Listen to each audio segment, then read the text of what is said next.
I don't think I ever really thought of it in terms of that. Like I didn't go, I didn't, first of all, I don't know what the life is that I wanted. I don't know what you want to be comfortable and you want to have friends and you want to be, Many people know Danny DeVito as one of Hollywood's most recognizable stars.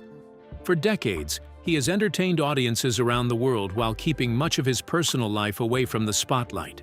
Fans have long been curious about the relationships that shaped the man behind the famous smile.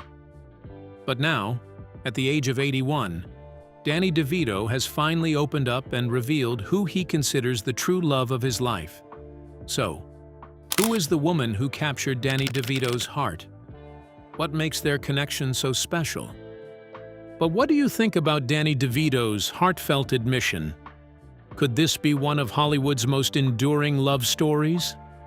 Let's know your thoughts, and don't forget to stay tuned for more celebrity news, stories, and updates.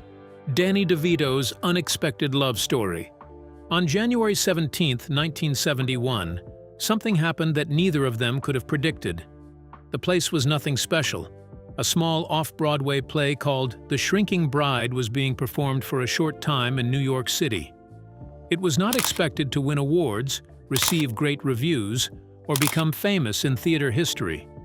For most people watching, it was simply another evening, another performance, and another memory that would soon be forgotten. But for two young actors trying to build their careers, that night would change everything. A 22-year-old woman from Brooklyn had come to the theater to support a friend who was performing in the play. She was the daughter of a Polish immigrant and had recently graduated from Hunter College with a drama degree. While chasing acting opportunities, she also worked shifts at the Rainbow Room in Rockefeller Center. She was funny, driven, and had a natural presence that attracted attention without ever trying. Her plan was simple: watch the show, cheer on her friend, and then go home. But then she noticed one of the actors on stage. He was not the tallest man there. He was not the kind of handsome leading man Hollywood usually favored.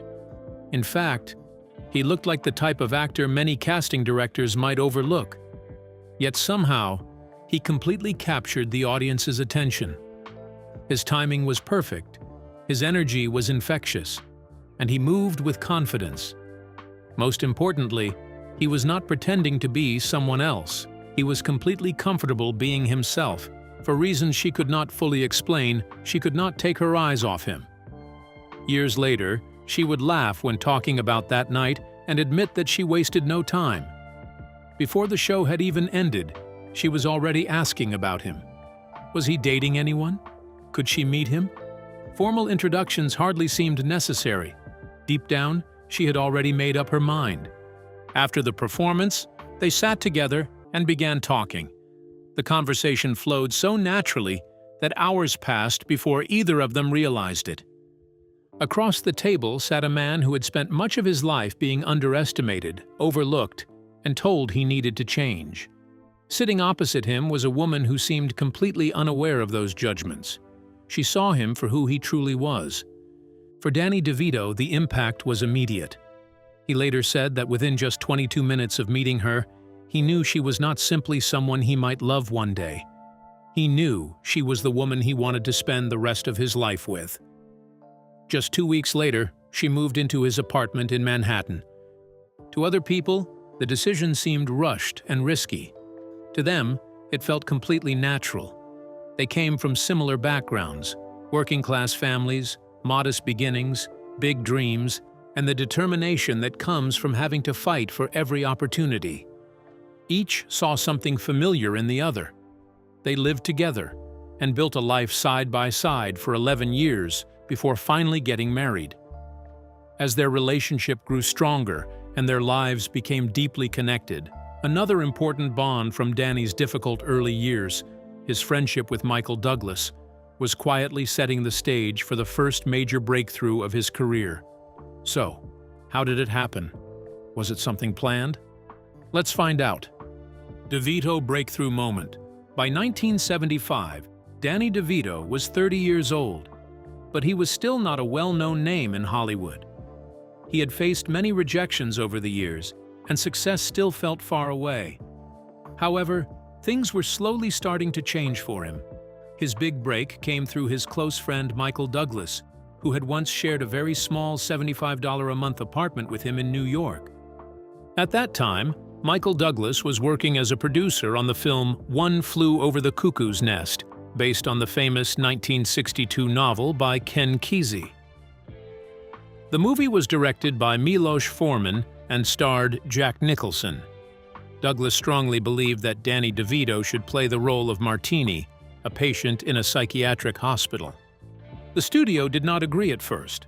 They wanted a more familiar and popular actor for the role.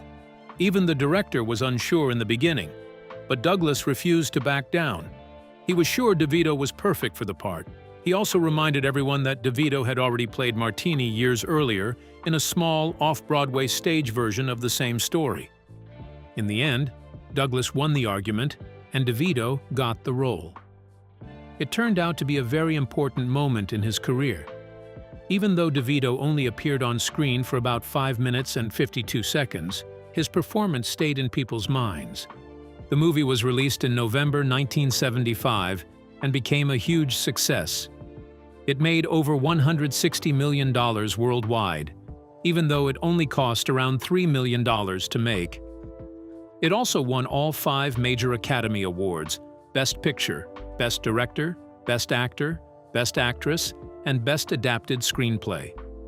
Even though the film was a massive success, DeVito was not nominated for any award. Still, for the first time, Hollywood began to notice him. He was no longer invisible in the industry. 3 years later, in 1978, DeVito made a surprising choice that many people thought was risky. Just as film roles were starting to come his way, he turned down 3 movie offers. Instead, he decided to audition for a new ABC television sitcom called Taxi. His agent warned him not to do it. Many people in the film industry believed that moving to television would damage his career. At that time, TV was seen as less important than movies. But DeVito trusted his feelings. When he read the script, he felt strongly that this role was special. He auditioned for the character of Louis De Palma, a tough and rude dispatcher at the Sunshine Cab Company. During the audition, he performed a powerful 7-minute monologue that left everyone in the room silent and impressed. Even so, ABC executives were unsure. They worried that audiences might not accept a leading actor who was only 4 feet 10 inches tall. The show's creator, James L. Brooks, believed in DeVito completely and even said he would leave the project if DeVito was not chosen. In the end, the network agreed, and DeVito was cast. He accepted the role immediately, even though he was paid about 40% less than some of the other main actors. For him, the chance mattered more than the money. The decision turned out to be very successful. Taxi first aired on September 12, 1978, and quickly became a popular and respected sitcom. DeVito's role as Louis De Palma earned him wide praise: 4 Emmy nominations, and finally an Emmy Award for Outstanding Supporting Actor in a Comedy Series in 1981. Something even more surprising happened during the show's second season in 1979. Rhea Perlman joined the cast as Zena Sherman. Producers noticed that she and DeVito had amazing chemistry on screen. They thought it was just great acting, but they did not know the truth. DeVito and Perlman had actually been living together for nearly 10 years. Their strong connection came from real life, not acting. They had shared many years of struggle, small apartments, and uncertain careers while supporting each other. After 11 years together, they finally got married on January 28, 1982, in a quiet ceremony far from Hollywood attention. However, that same year, another major turning point in DeVito's career was about to arrive. How Danny rise to the spotlight? Was it as a result of their conscious effort? Let's take a closer look. The rise of Rhea and Danny. Rhea was later chosen to play the role of Carla Tortelli in the hit TV show Cheers, which first aired on September 30, 1982. Carla, the quick-witted and sharp-tongued waitress, quickly stood out as one of the most unforgettable and loved characters in television history. Her humor, attitude, and bold personality made her a fan favorite almost from the very beginning. Over the next 10 years, Rhea's performance was widely recognized. She received 10 Emmy Award nominations and went on to win 4 Emmy Awards in 1984, 1985, 1989, and 1991. With each award, her reputation in the entertainment world grew stronger, and she became known as one of the finest television actresses of her time. Danny often talked about her success with a deep sense of pride, sometimes even more than he felt for his own achievements. For him, watching her succeed was a personal joy and a reminder of how far they had both come. By the early 1980s, they were both successful in their careers, but they never lost sight of their beginnings. They still remembered a cold winter night in January 1970 when two struggling young actors crossed paths and quietly saw something special in each other, long before the rest of the world noticed them. By 1983, Danny DeVito and Rhea Perlman had already spent more than 10 years building a life together. But success did not make them slow down or settle. Instead, it pushed them to dream even bigger. While Danny was working long, exhausting days on the TV show Taxi, and Rhea was just beginning her rise on Cheers, they quietly started their own production company called Jersey Films. At first, it was nothing more than a small side project. They worked on it late at night, on weekends, and during whatever free time they could find between filming schedules and family life. At the time, few people could have imagined that this small and humble idea would grow into one of the most important independent film companies in American cinema. Over the next 2 decades, Jersey Films helped bring many powerful and memorable movies to life, including Pulp Fiction, 1994, Out of Sight, 1998, Erin Brockovich, 2000, and Garden State, 2004. The company became known for one bold idea: taking chances on filmmakers and stories that big Hollywood studios often rejected because they seemed too unusual or risky. Nothing showed this better than their work with Quentin Tarantino. In the early 1990s, before he became one of the most famous directors in the world, Tarantino was struggling to get Pulp Fiction made. Many studios turned it down because of its unusual storytelling style and intense violence. But Danny and his partners saw something different. They believed in his vision and helped keep the project alive. They provided office space, financial backing, and creative freedom, allowing him to make the film on a budget of around $8 million. Tarantino confidently promised that it would look like a $25 million production. When Pulp Fiction was released in 1994, it became a massive success. It earned more than $200 million worldwide, won the Palme d'Or at Cannes, and completely changed the world of independent filmmaking. But while their careers were rising and Hollywood doors were opening wider than ever, another, more personal story was quietly unfolding behind the scenes. How did Danny and Rhea manage to stay connected through fame and pressure? What kept Danny and Rhea together? Let's find out. Quiet partnership behind the spotlight. Danny and Rhea were raising 3 children together: Lucy, who was born in March 1983, Grace, born in March 1985, and Jacob, born in October 1987. Even though they both had busy acting careers and were also running a growing production company, they did not let work pull them apart.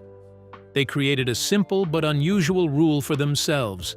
No matter how busy life became, they would never go more than 2 weeks without making something together. This was not just about keeping their marriage strong through routine. It was about always building and creating together as a team.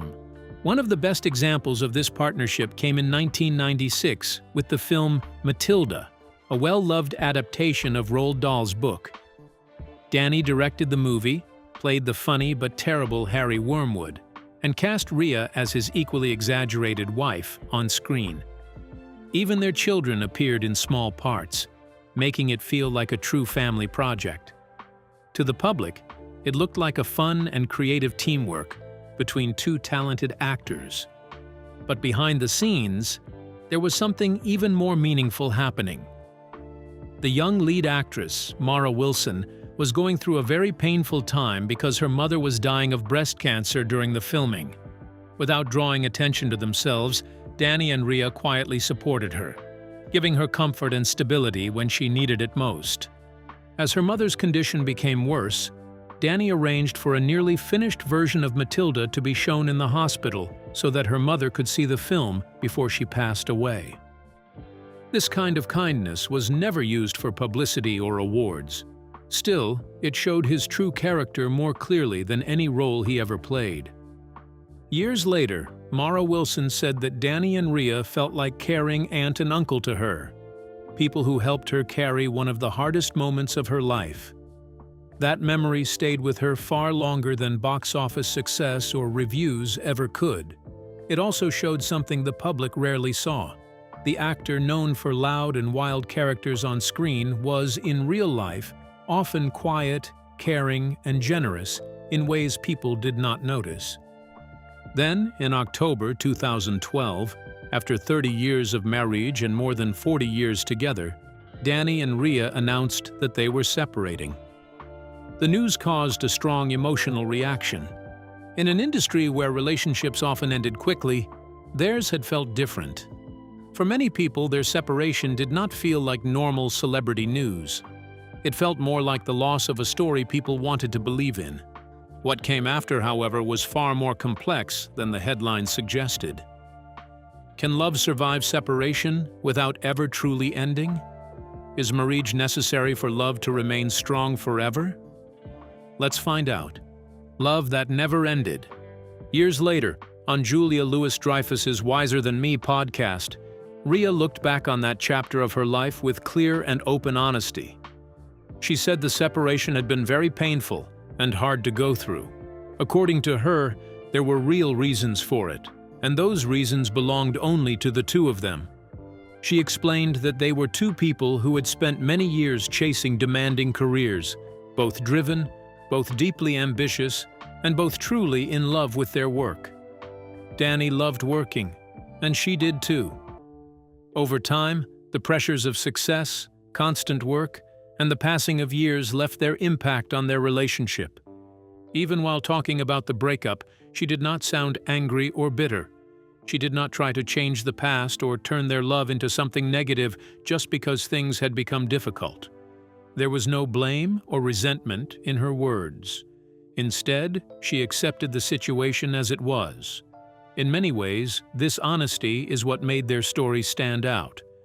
What did not happen, an official divorce, became just as meaningful as what did happen. Only about 5 months after news of their separation became public in March 2013, people close to them told People magazine that their connection was still strong. The simplest explanation seemed to be the true one. They still loved each other. They always had, and apparently, they always would. Soon after, they decided to give their relationship another chance and got back together.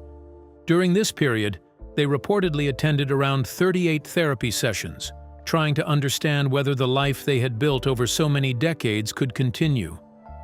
Danny even went as far as renting the same restaurant where they had one of their earliest dates, a small but meaningful gesture that showed how much their shared history still mattered to him.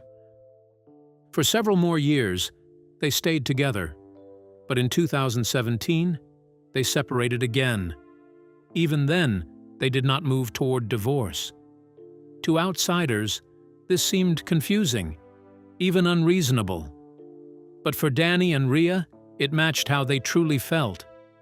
In 2018, when the New York Post asked Rhea why they never legally ended the marriage, she answered calmly, without needing to justify herself.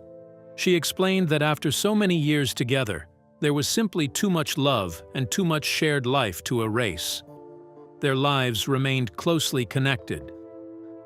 Danny bought a home less than a mile from Rhea's. They spoke every single day. They still shared meals, often sitting in the same restaurant and even at the same table. Family events stayed family events, and holidays were still celebrated together. Their son later shared that they even kept a shared Netflix account, texting each other while watching the same shows from different homes.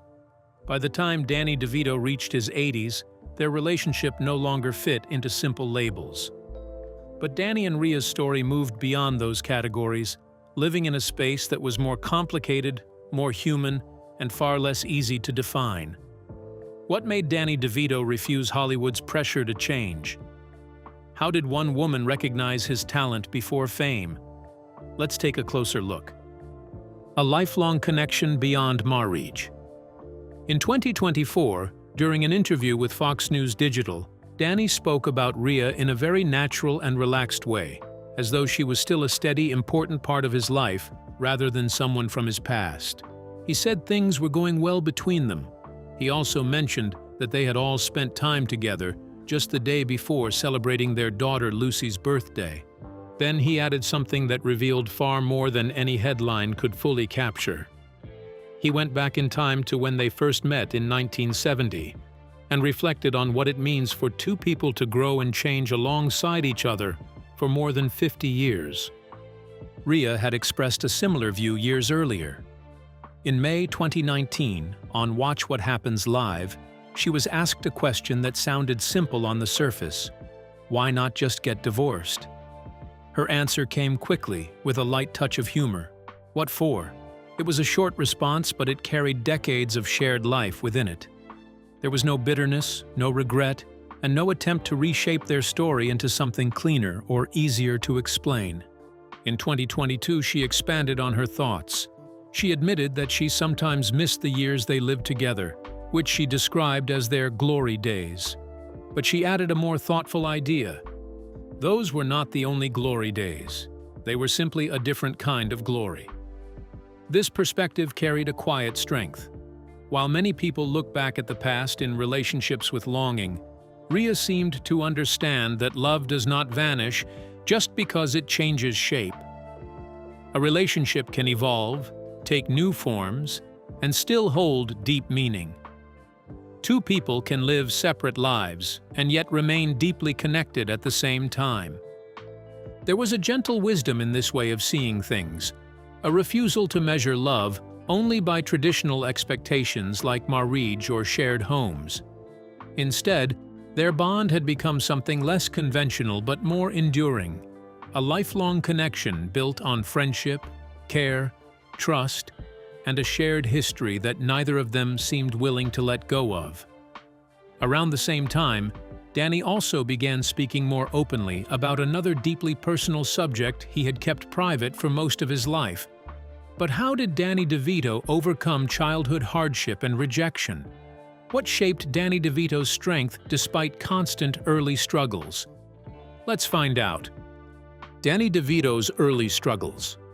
Danny DeVito was born on November 17, 1944, in Neptune, New Jersey. From the very beginning, he faced challenges that he could not yet understand. Even before he knew who he was, there were signs that finding a place where he truly belonged would not be easy. His mother, Julia, was already 40 years old when he was born. She had finished raising the family she thought she wanted, and later admitted that she had never planned to have another child. Her honesty carried two emotions at the same time: regret and pride. Throughout his life, Danny seemed to live somewhere between those two feelings. The uncertainty of his early years stayed with him. His father owned a candy store in Asbury Park and appeared friendly and welcoming to most people. But children often see sides of adults that strangers never notice. Whenever alcohol became involved, the atmosphere at home changed dramatically. Between 1950 and 1955, police were called to the family home at least 17 times. Danny learned to sense trouble before it even arrived. Sometimes he hid in closets. Other times, he ran to neighbors' homes for safety. Long before he became an actor, he was already learning how to read people and understand the mood of a room. At the same time, he was dealing with another struggle. A rare genetic disorder affected the growth of his bones and joints, leaving him only 4 feet 10 inches tall. The condition caused constant pain in his hips, knees, spine, and back. By the time he became an adult, pain was no longer something that came and went. It was part of his everyday life. Even so, Danny rarely talked about it. Hollywood had little interest in showing weakness or vulnerability, so he did what he would continue doing for much of his life. He endured. New York offered opportunities, but they came with many hardships. He shared a tiny apartment with a young Michael Douglas that cost just $75 a month.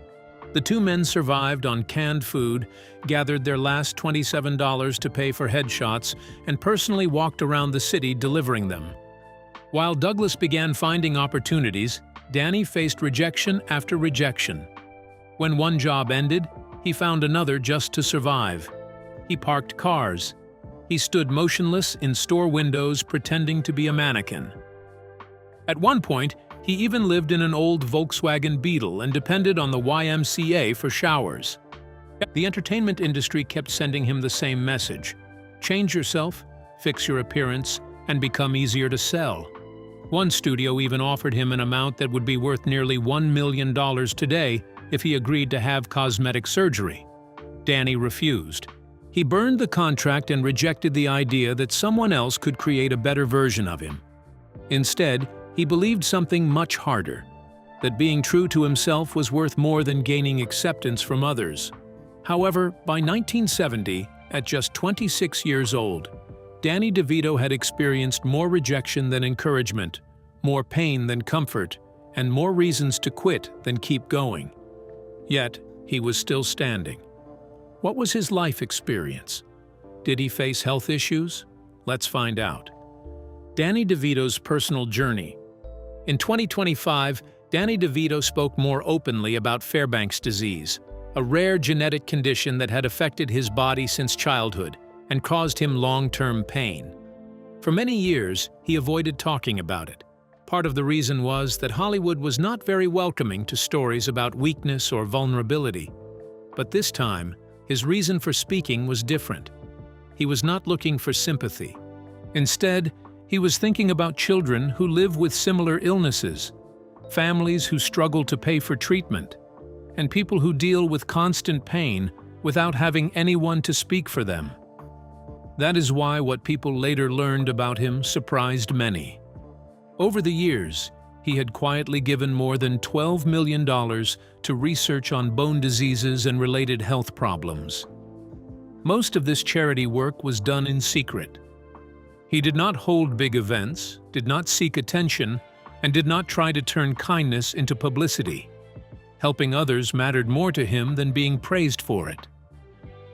Many years earlier, when he was still struggling and even sleeping inside a small Volkswagen Beetle, he made a personal decision. He said he would rather be the best version of himself than a weaker copy of someone else. Even at 81 years old, he still lived by that belief. So, what do you think about Danny DeVito's revelation? Share your thoughts with us in the comments section. Don't forget to like and subscribe.